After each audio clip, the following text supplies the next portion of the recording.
जय श्री गणेश दोस्तों। हमारी आज की कहानी का नाम है सलाह। कहानी अच्छी लगे तो प्लीज चैनल को सब्सक्राइब कर लीजिएगा। अब शुरू करते हैं कहानी। बहू कितनी बार कहा है सर पर पल्लू रखा करो। रसोई में प्रवेश करते ही कांता जी ने अपनी नई नवीली बहू मधु को टोका। कांता जी के टोकते ही मधु ने झट से पल्लू अपने सर पर खींच लिया, लेकिन फिर भी कांता जी भुनभुनाई, अच्छे घर की बहू का पल्लू हमेशा उसके सर पर रहना चाहिए, ये नहीं कि सास ने टोका तो पल्लू खींच लिया। खुद भी इस बात का ध्यान रखा करो बहू। कांता जी अपनी बहू को अभी समझा ही रही थी कि अर्थराइटिस के मरीज उसके पति ने अपने बेडरूम से ही आवाज लगाई, अरे सुनती हो, काजल के स्कूल से कॉल आया है। काजल के स्कूल से आया कॉल रिसीव करने के लिए कांता जी अपने पति के कमरे की ओर लपकी। अपनी खुद की इकलौती बिटिया से विशेष स्नेह रखने वाली कांता जी ने अपने प्राणों से प्रिय नातिन काजल को हमेशा से अपने साथ ही रखा था। काजल की तबीयत अचानक स्कूल में खराब हो गई है। उसके पेट में दर्द हुआ है। स्कूल का कॉल रिसीव कर बात करने के बाद कांता जी घबराई हुई सी दोबारा रसोई में अवतरित हुई।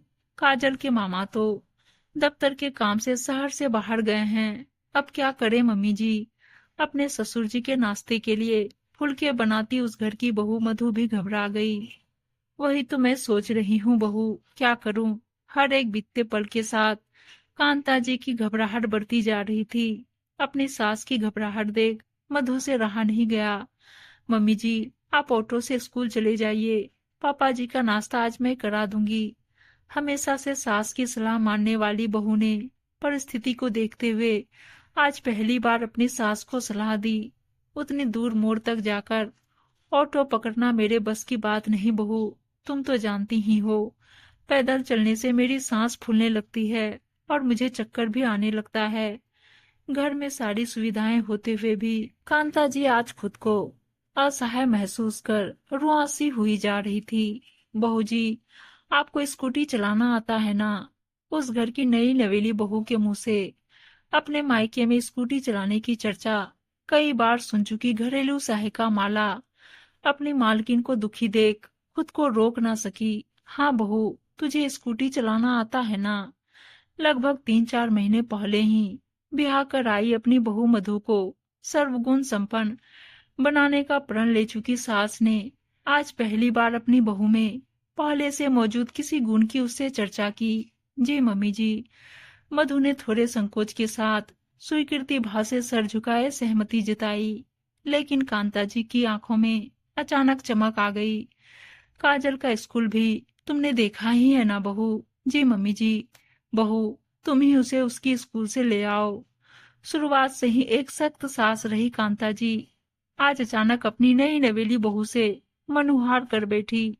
हर बात पर उसे 100 बार टोकने वाली अपनी सास की यह बात सुनकर मधु के आश्चर्य का ठिकाना ना रहा। लेकिन मम्मी जी, अपनी बहू की झिझक देख कांता जी बीच में ही बोल पड़ी, लेकिन वेकिन कुछ नहीं बहू। जाओ सूटकेस से निकालकर अपनी मम्मी का दिया एक सलवार सूट पहन लो।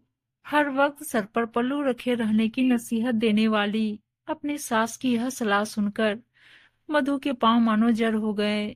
लेकिन कांता जी ने मुस्कुराते हुए अपनी बात पूरी की। वहीं हॉल के खूंटी पर स्कूटी की चाबी टंगी है।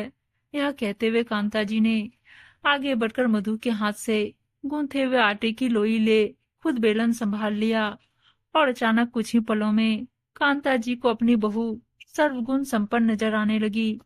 उम्मीद है दोस्तों कहानी अच्छी लगी होगी, और अच्छी अच्छी कहानियां सुनने के लिए चैनल को सब्सक्राइब और वीडियो को लाइक शेयर जरूर कर दीजिएगा। धन्यवाद दोस्तों।